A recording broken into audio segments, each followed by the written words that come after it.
Olá pessoal, espero que estejam todos bem. Hoje vamos iniciar a aula número 8 do nosso curso de Eletrônica de Potência para pós-graduação. Nosso objetivo hoje é discutir os dispositivos tiristores. Tá? A nossa aula vai ser dividida em 3 partes. Tá? Na primeira parte nós discutiremos a estrutura interna e a física de operação do SCR. Na parte 2 nós discutiremos a característica de comutação desse dispositivo, além de seus limites de operação.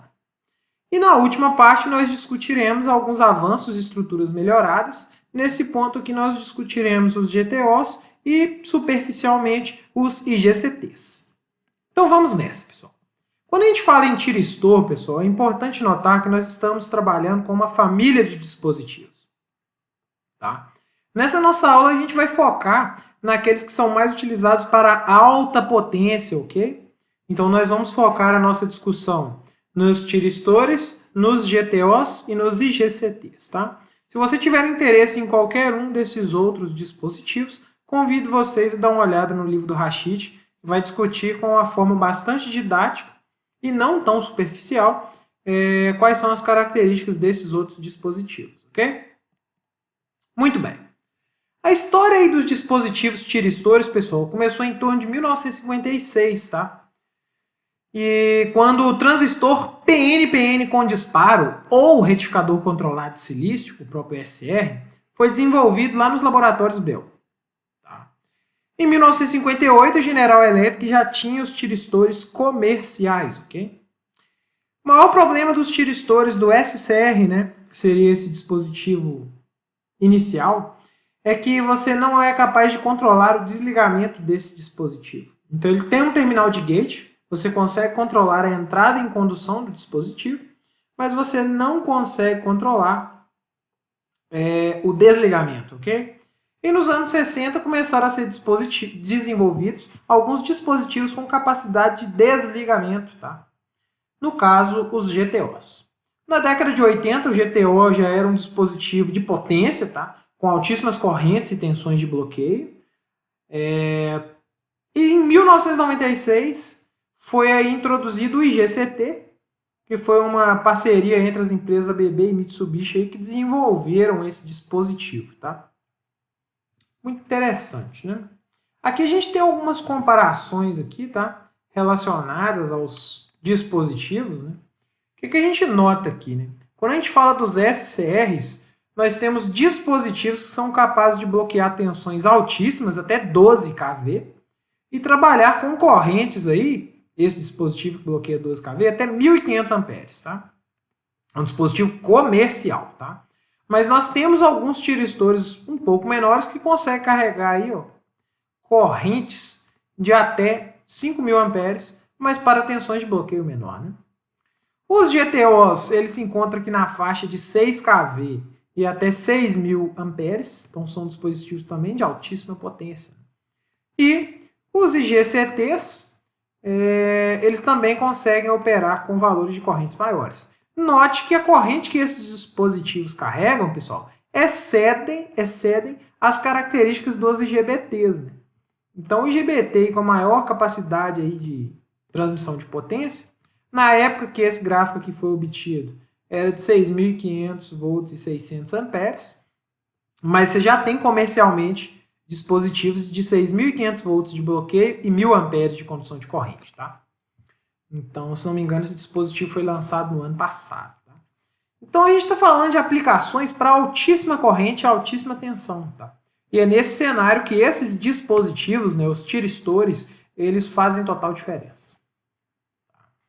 Aqui a gente tem um comparativo, pessoal, que é bastante interessante para a gente refletir, né?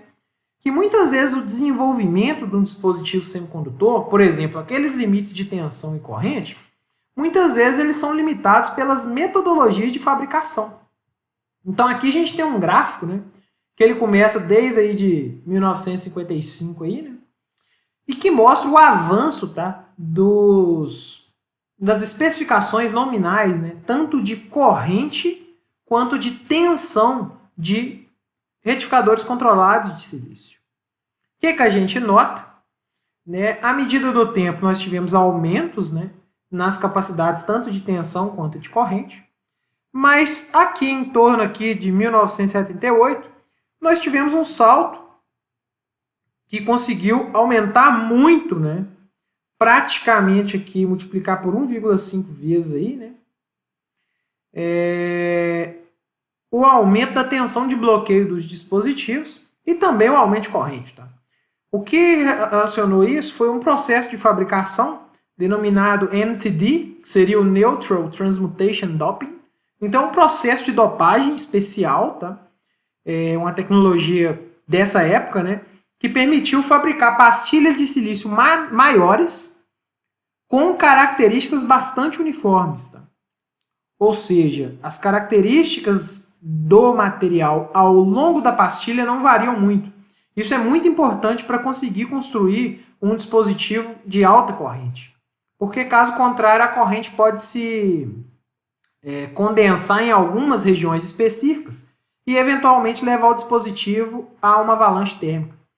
Então, para evitar isso, nós temos que ter características uniformes e esse processo de fabricação, o advento desse processo aí, permitiu evoluir muito a tecnologia de SCRs. Tá? Muito bem, em relação à estrutura interna, pessoal, nós temos aqui o nosso SCR vertical, vamos lembrar que é o dispositivo de potência, né? Vai trabalhar com alta corrente e alta tensão.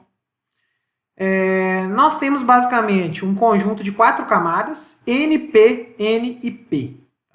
Apesar dessa camada P estar dividida em duas, é uma mesma característica de material. Né? Por isso a gente fala que é um dispositivo de 4 camadas. Tá?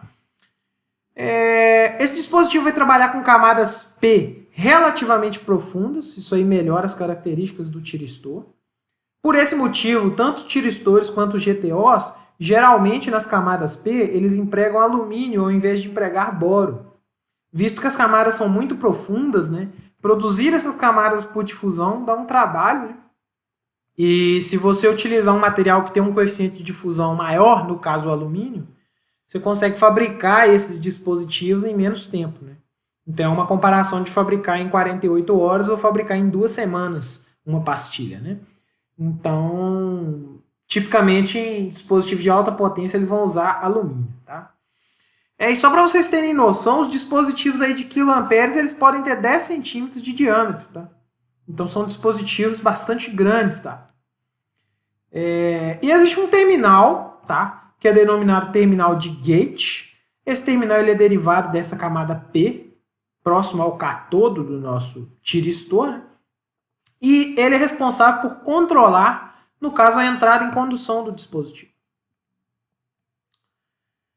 Em relação à estrutura desse tiristor, aqui nós estamos vendo ele de lado, né? Mas se eu olhasse ele de cima para baixo, o que nós veríamos seria algo mais ou menos desse tipo. Né? Então ele é um círculo, né? Isso acontece porque o crescimento do silício, né, epitaxial, né, gera um cristal circular, né? Então o silício gera pastilhas circulares. Né? No centro dessa pastilha a gente tem a metalização e o desenvolvimento do gate. E o restante da área é a parte de conexão do catodo do nosso tiristor. Tá? A gente tem basicamente 2 tipos de tiristores.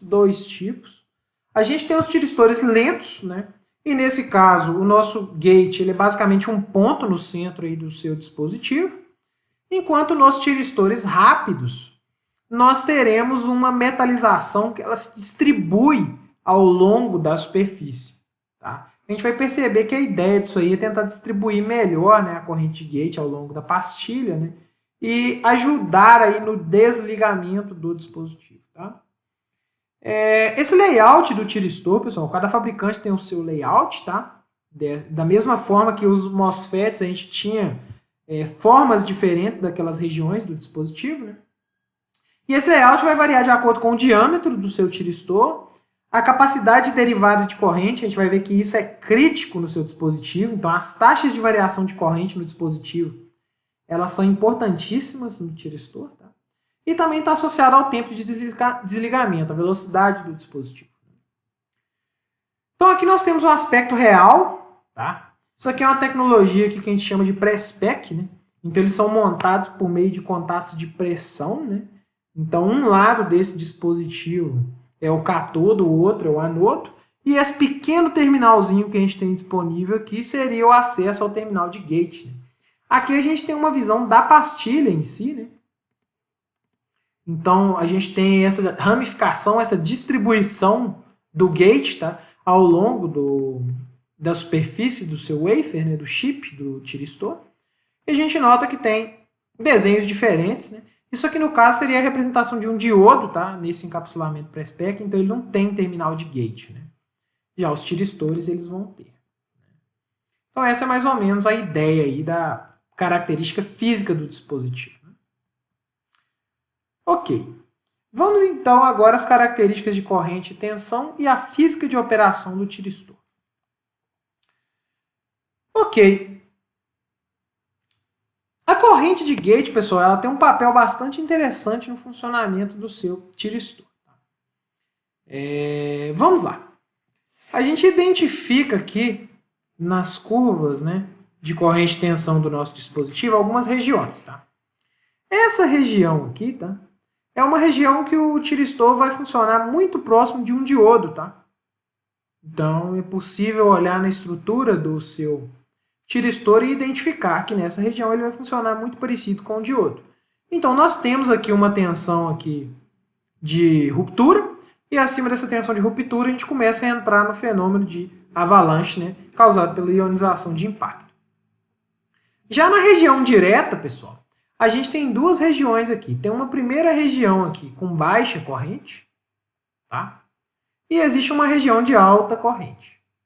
Essa região de baixa corrente é conhecida como região de bloqueio direto. Então, se você aplicar uma tensão diretamente polarizada no seu dispositivo, ele permanece bloqueado. Até um dado limite, que é denominado VBO. Se a gente atingir essa tensão VBO, o nosso dispositivo ele atinge uma região de operação instável, que é bastante interessante, a gente vai discutir, e entra em condução. No seu funcionamento em condução, ele novamente se comporta muito parecido com o diodo. Então, se a gente tentar desenhar aqui em cima, né, a curva de um diodo aqui, basicamente o que nós teríamos, né, seria isso, né, no caso de um diodo. Já no caso do nosso tiristor, né, nós esticamos essa curva, né, ele tem uma capacidade de bloqueio direto. À medida que nós aplicamos uma corrente no gate do nosso dispositivo, né, então, quando nós pensamos no nosso tiristor, né, e a gente flui uma corrente pelo terminal de gate desse dispositivo, a tensão de breakover, né, que seria essa tensão que ele entra em condução, né, ela reduz. Tá? Então, com uma corrente circulando no circuito de gate do seu dispositivo, ele entra em condução. Interessante. Né? Ok. Agora, para desligar o dispositivo, só o circuito externo. Não é possível desligar um SCR utilizando-se o terminal de gate. A gente vai até ver por quê daqui a pouco. Muito bem. A tensão direta desses dispositivos ela pode variar aí de 2 a 4 volts para dispositivos aí de vários quiloamperes. Então a gente vai ver que isso acontece porque a gente tem um dispositivo bipolar, tá? Então a modulação de condutividade é bastante intensa e a gente consegue ter resistências ali que eram de tensão diretamente polarizadas baixas. Comercialmente, aí nós temos tiristores SCR até 12 kV disponíveis. Tá? Temos duas tensões, a tensão VR de V reverso e o V de bloqueio de breakover, que a gente fala, né? Que seriam as tensões de ruptura direta e reversa do seu dispositivo. Então, se eu atingir uma tensão maior que essa, nós atingimos aí essa região de breakover, ou a nossa região de avalanche. Além disso, existe esse ponto, tá? Que é conhecido como corrente de manutenção e tensão de manutenção, ou holding current e holding voltage. E a ideia dessas variáveis é que se a corrente do circuito for reduzindo e ficar menor do que esse dispositivo, o seu tiristor entra em desligamento. Outra questão interessante é que os tiristores SCR tipicamente são simétricos, ou seja, essa tensão de bloqueio reversa e a tensão de bloqueio direta, ela tem valores muito próximos. Tá? Quando a gente olha a estrutura do tiristor SR, aquela estrutura tridimensional era um pouco complicada para analisar o dispositivo, e por isso a gente prefere inicialmente olhar para uma estrutura bidimensional. Tá? Então nós teremos aqui, né, uma camada P, uma camada N fracamente dopada e outra camada P. Isso forma um transistor PNP, cuja base é a camada N-, que é a região de deriva. Seria esse camarada aqui. E temos a própria região N, P e N, que conecta ao cátodo. Nós temos um transistor NPN. Tá? A base do primeiro transistor é conectada ao coletor do segundo. Ok? Então essa conexão é feita por aqui. Né? E o coletor do nosso PNP, ele é conectado à base do nosso NPN. Então, esses são dois transistores conectados nessa arquitetura aqui, que é uma arquitetura bastante interessante, tá? Que justifica as características do tiristor. Note que existem três junções, J1, J2 e J3. Tá? Vamos analisar algumas características do nosso dispositivo. Primeiro, bloqueado, que seriam as características mais simples de serem analisadas. Depois nós iremos para a condução.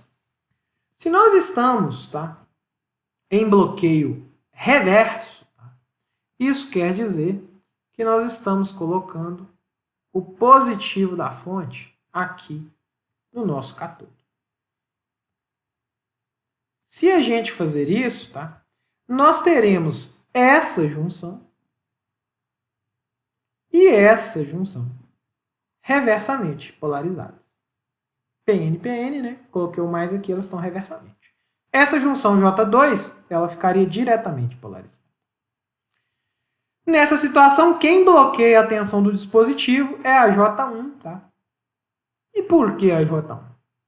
Nós temos a J1 e a J3. Só que a J3, ela usa materiais, uma dopagem maior do que essa camada. Então, se eu chamar a atenção aqui para a dopagem, nós vamos notar aqui, ó, que a camada conectada ao cátodo, ela trabalha aqui com 10 a 9 e 10 a 17. Bem dopadas, né?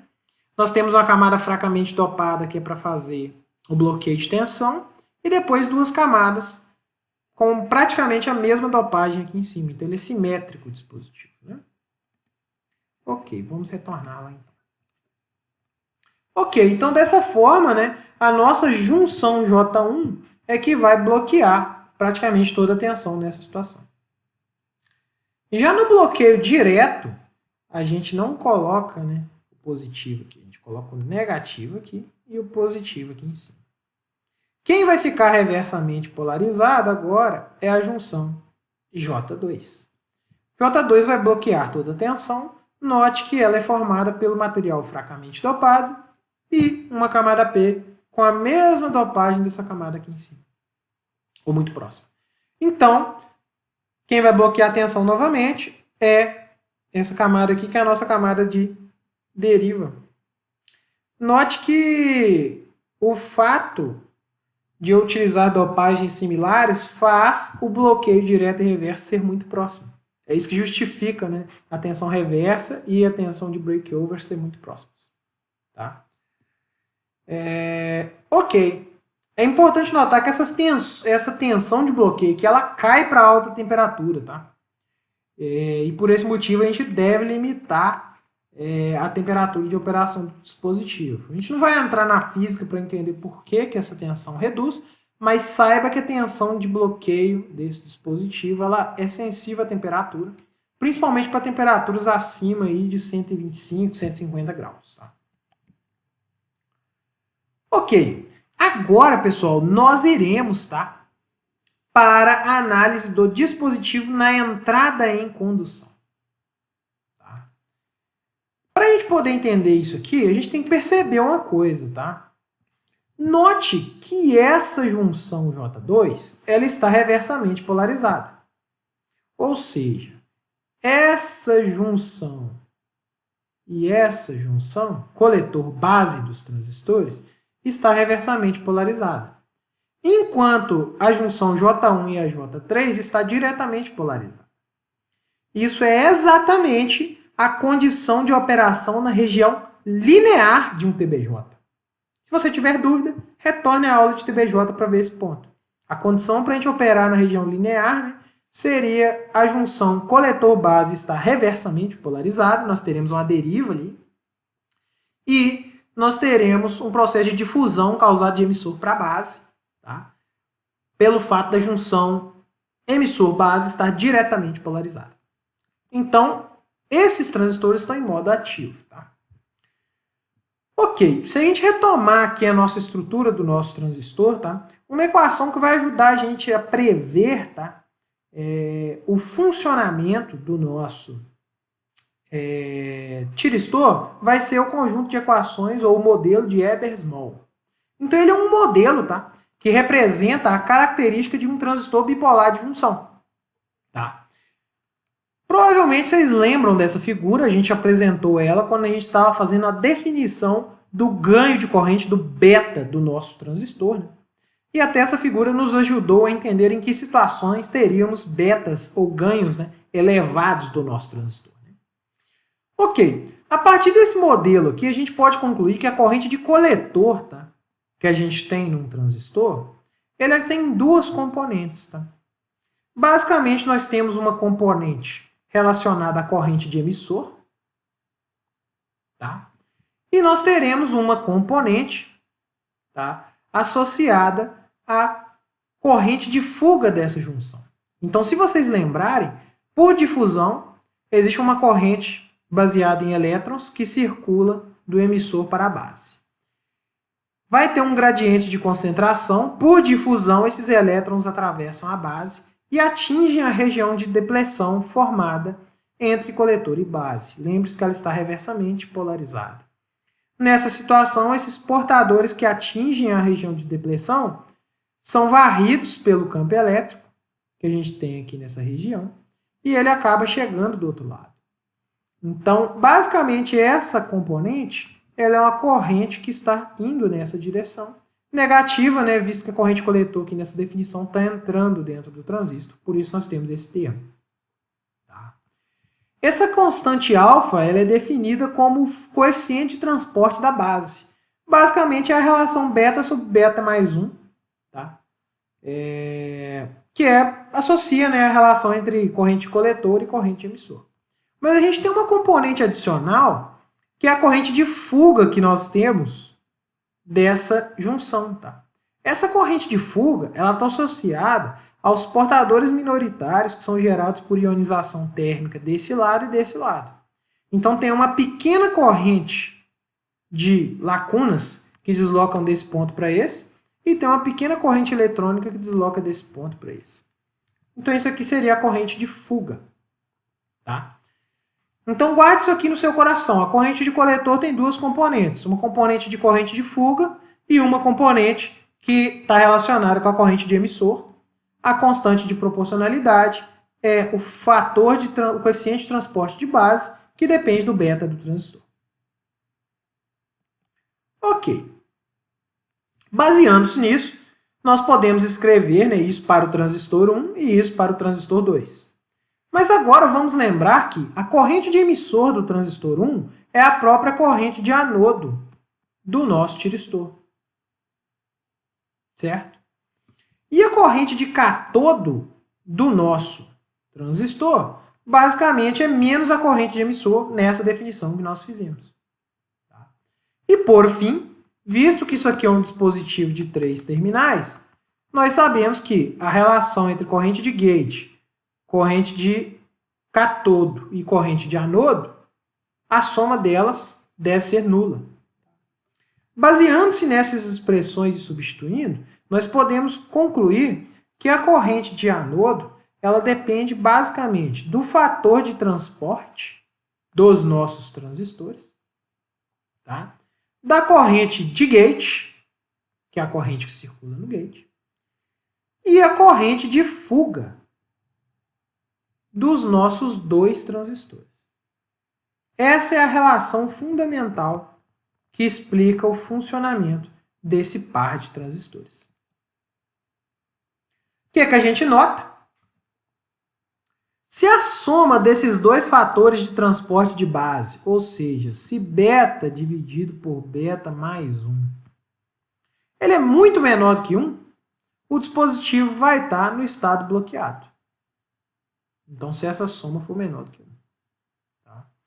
Dessa forma, se esse termo aqui for, esse denominador, né, ele for aproximadamente 1, a corrente que nós teremos aqui vai estar associada com as correntes de fuga. Eu estou pensando numa situação de corrente de gate nula agora, ok?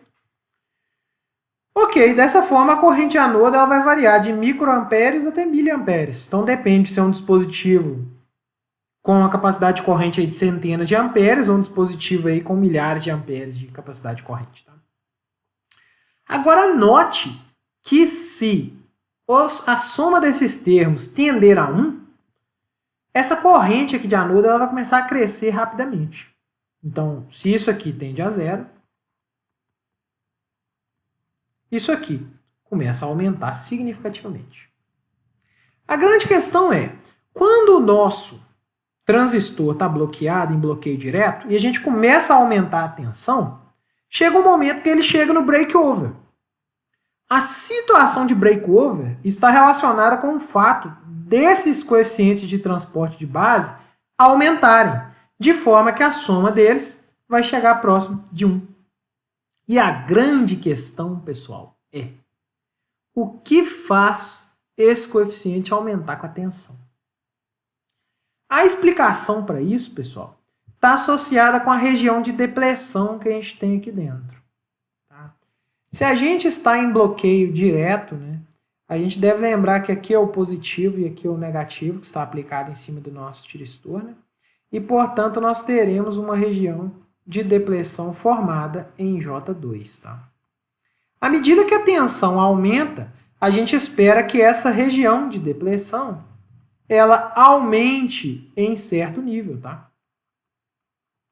Se essa região de depleção aumenta, o comprimento efetivo da base dos transistores NPN e PNP, ele cai.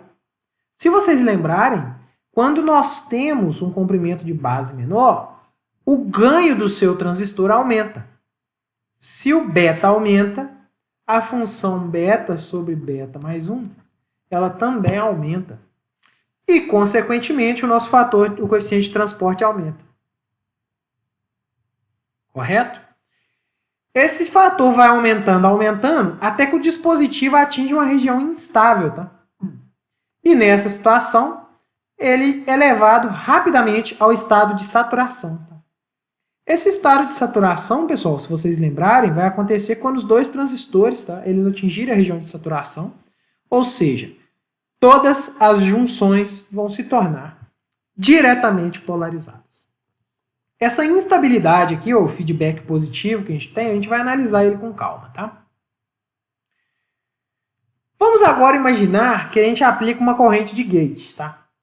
Se a gente aplica uma pequena corrente de gate, nós vamos ter uma injeção de elétrons, tá? Nessa região aqui. Por que que isso acontece? Quando a gente faz a injeção de corrente de gate, o que a gente faz é polarizar essa junção aqui diretamente. Isso permite que os elétrons que a gente tem nessa camada N, elas migrem para a camada P por difusão. Tá? À medida que essas camadas, esses elétrons, eles vão migrando, tá? A gente tem que lembrar que a gente tem uma região de depressão aqui formada.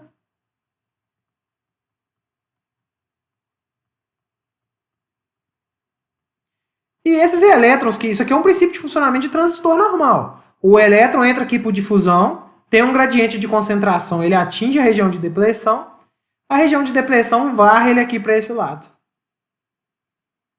Esse é o fenômeno. Tá? E aí o que vai acontecer? Né?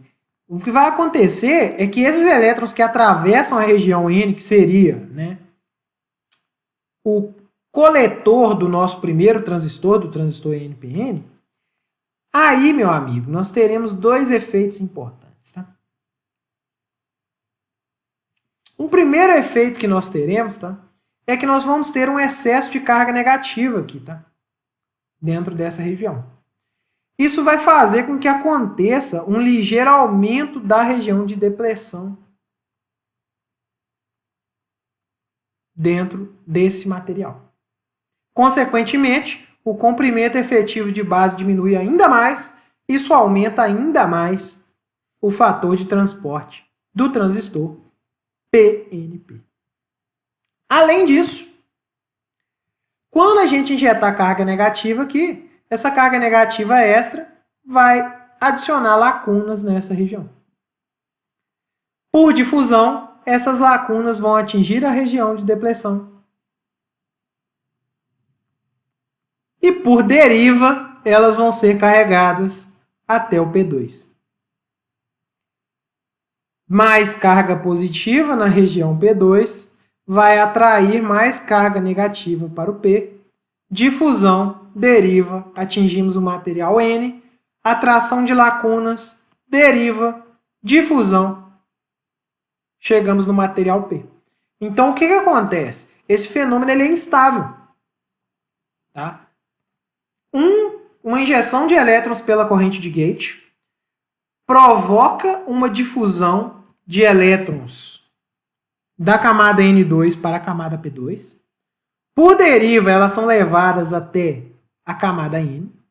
Isso atrai lacunas. As lacunas, elas migram por deriva dentro da camada N-, migram por difusão dentro da camada N-, por deriva atingem o material P2, excesso de carga positiva atrai mais carga negativa e esse processo vai aumentando a corrente, até que a queda de tensão que nós teremos causada por essa corrente, ela é o suficiente para tornar a junção J2 diretamente polarizada. E aí nós atingimos a saturação do seu transistor. Nessa situação, se eu eliminar a corrente de gate, tá? Se eu eliminar a corrente de gate, o meu dispositivo continua em condução. Isso pode ser visto até tranquilamente quando a gente olha o diagrama dos dois transistores. A ideia final, né, e simplificada seria: entra uma corrente de gate, ela aciona o primeiro transistor. Circula uma corrente de coletor, tem corrente de base, aciona esse transistor. Essa corrente de coletor do transistor PNP se torna a corrente de base do nosso primeiro camarada.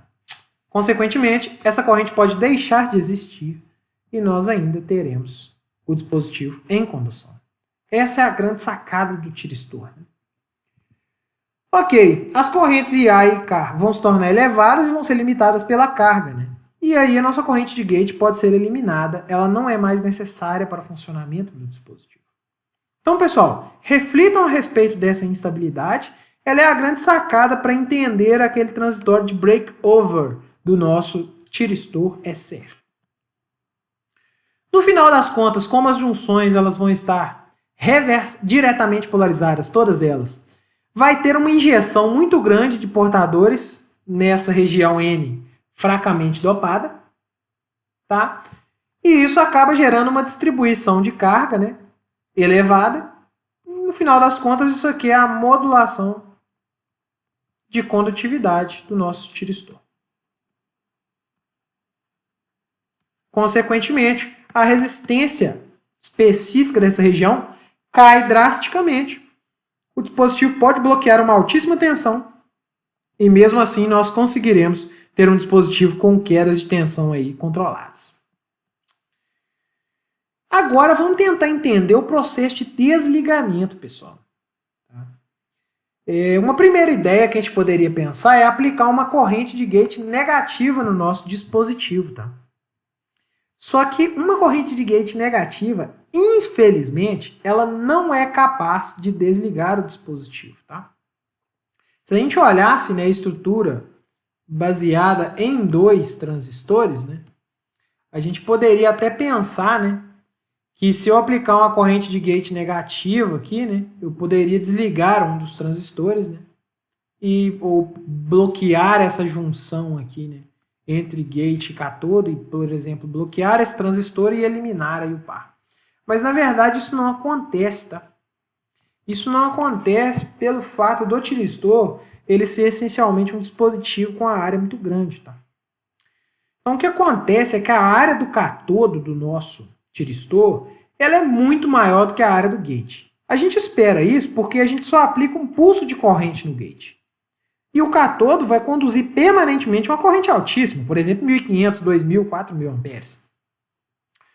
Tá. Dessa forma, quando a gente tenta aplicar uma corrente de gate negativa, ou seja, polarizar reversamente essa junção e tentar desligar esse transistor, a gente tem um problema que essa corrente de gate, tá? Ela vai ter uma queda de tensão lateral no dispositivo. E dessa forma, a gente vai tentar, a gente polariza reversamente essa região aqui, mas essa região central do seu catodo, ela não vai ficar polarizada reversamente, por causa da queda de tensão lateral no dispositivo. Isso vai acabar até gerando um current grounding aqui no nosso dispositivo, que é aquela concentração de corrente em alguns pontos. No caso aqui vai acontecer na região central que não está reversamente polarizada. Então essa região aqui, ó, ela para de funcionar, mas essa região central ela continua funcionando. Tá? Então o desligamento do tiristor não vai ser possível pelo gate. Tá? Isso geralmente é feito pelo circuito externo. Então o que acontece é que a corrente que circula nesse dispositivo ela acaba atingindo um valor menor que a corrente de sustentação ou de manutenção, que é a holding current, e aí o nosso dispositivo ele vai acabar desligando por ação do circuito externo. Tá? Em relação às formas de ligar, pessoal, a aplicação aqui da corrente de gate, tá? Ela é apenas uma das formas de ligar esse tiristor. Tá? Isso acontece, tá? Porque se a gente também atingir se a gente aplicar uma tensão direta altíssima no nosso dispositivo, a gente vai atingir aquela tensão de breakover e o nosso dispositivo vai acabar entrando em condução. Tá? Tá? Isso acontece por causa da corrente de fuga. Tá? Essa tensão vai aumentando tanto a corrente de fuga que a gente tem dentro do dispositivo, que aquela própria corrente de fuga é o suficiente para fazer o dispositivo entrar na instabilidade e acabar indo para a região de condução. Aqui. Tá? Mas a gente também pode aplicar uma taxa de variação de tensão direta. Então, se eu aplicar um pulso de tensão direta no tiristor, tá? Ele também pode entrar em condução. Tá? Isso está associado às capacitâncias parasitas que nós temos no nosso dispositivo. Tá?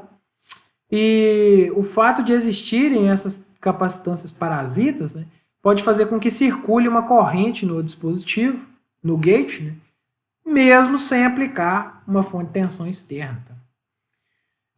Também pode acontecer por temperatura. Então, se a temperatura ficar altíssima nesse dispositivo, né, pensando que a corrente de fuga em tiristores ela praticamente dobra aí a cada 8 graus Celsius, se a gente tiver em temperaturas altíssimas, acima de 150 graus, o tiristor pode disparar acidentalmente. Tá? E também é possível fazer o tiristor, algumas estruturas de tiristor acionar por meio de uma energia radiante. Então a gente tem alguns tipos de tiristores que eles são acionados por luz, como por exemplo esse dispositivo aqui. Então ele é capaz de ser acionado simplesmente por ação de iluminação sobre o tiristor. Então são algumas das formas aí de você poder acionar esse dispositivo. Para desligá-lo, tipicamente ou a própria carga vai desligá-lo, ou existem nas tecnologias aí antigas, né? Se a gente pensar que aí na década de 70 o GTO ainda não era um dispositivo bem desenvolvido, e nessa época foram desenvolvidos diversos circuitos de comutação forçada, né, para tentar forçar o tiristor a desligar, né, no momento que a gente deseja. Né. Então são circuitos bastante complexos e volumosos, né, que à medida que os dispositivos com o controle de desligamento foram desenvolvidos, por exemplo, né, os GTOs e depois os IGCTs, até mesmo os IGBTs, né, essas tecnologias elas acabaram caindo um pouco em desuso. Tá? Mas foram uma grande fonte de pesquisa, aí, né, foco de pesquisa na década de 70 para desenvolvimento de estruturas para fazer comutação forçada, né, do nosso tiristor. Neste ponto, pessoal, gostaria de agradecer vocês pela atenção e até a parte 2 da nossa aula.